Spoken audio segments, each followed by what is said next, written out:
और मैं उनको ये आश्वासन देना चाहता हूँ कि मेरे जो अधिवक्ता साथी हैं उनके लिए मैं सातों दिन 24 घंटे 365 दिन अवेलेबल रहूँगा। समाज में यदि किसी के अधिकारों का हनन होता है तो उसको अधिकारों का अधिकार दिलाने के लिए अधिवक्ता होता है, और यदि अधिवक्ता के अधिकारों का हनन होने लगे तो उसको कौन दिलाएगा। और देखिए, मैं पूरा प्रयास करता हूँ कि जो अपने भाई साथी अधिवक्ता हैं उनके कहीं उनके साथ कोई अत्याचार ना हो, उनके अधिकारों का उल्लंघन ना हो।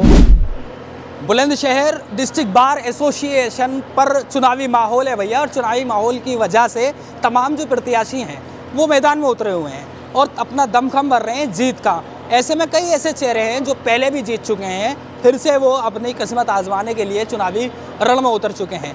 इस वक्त मैं एक ऐसे अधिवक्ता के पास मौजूद हूँ जो अपनी बेबाक वकालत के लिए भी जाने जाते हैं और बेबाक तरीके से बोलने के लिए भी जाने जाते हैं। मैं बात कर रहा हूँ विनय शर्मा जी की। वो फिर से वरिष्ठ उपाध्यक्ष के पद पर चुनाव लड़ रहे हैं। क्या ज़रूरत पड़ी है, बात करके समझने की कोशिश करेंगे। थैंक यू सो मच, आपने कीमती समय दिया सर। Thank you. क्या ज़रूरत पड़ी जो आपको चुनावी रण में फिर से आने लगा? हालांकि आप पिछली बार जीत चुके हैं, आपके सामने कोई कैंडिडेट ही नहीं था, इस बार कैंडिडेट भी है, और क्या ज़रूरत पड़ी है जो चुनावी रण में उतरे हैं? देखिए सर, जो समाज है हमारा, समाज में यदि किसी के अधिकारों का हनन होता है तो उसको अधिकारों का अधिकार दिलाने के लिए अधिवक्ता होता है, और यदि अधिवक्ता के अधिकारों का हनन होने लगे तो उसको कौन दिलाएगा।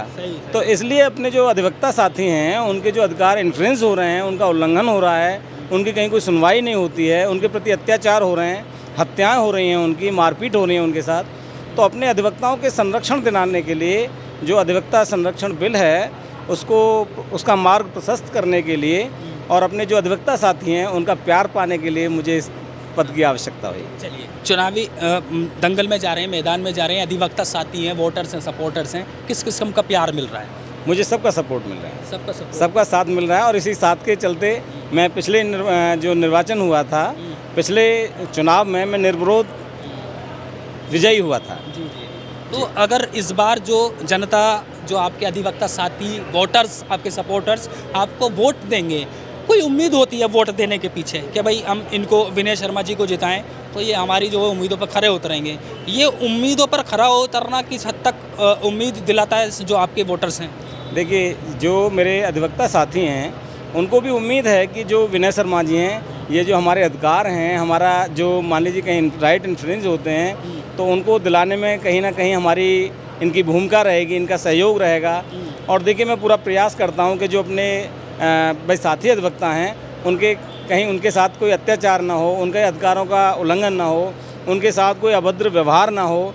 तो देखिए, जो हमारे अधिवक्ता साथी हैं उनको भी एक सशक्त एक टीम की ज़रूरत होती है, और उसी टीम का मैं हिस्सा बनने के लिए जा रहा हूँ। चलिए, अब जो आपके अधिवक्ता साथी हैं, वोटर्स से, सपोर्टर्स से और बुलंदशहर वासियों को क्या मैसेज देना चाह रहे हैं कैमरे की तरफ देखकर? मैं यही मैसेज देने के लिए आपके सामने प्रस्तुत हुआ हूँ कि जो मेरे सभी साथी हैं उनका मुझे वोट भी है, सपोर्ट भी है, और मैं उनको ये आश्वासन देना चाहता हूँ कि मेरे जो अधिवक्ता साथी हैं उनके लिए मैं सातों दिन 24 घंटे 365 दिन अवेलेबल रहूँगा।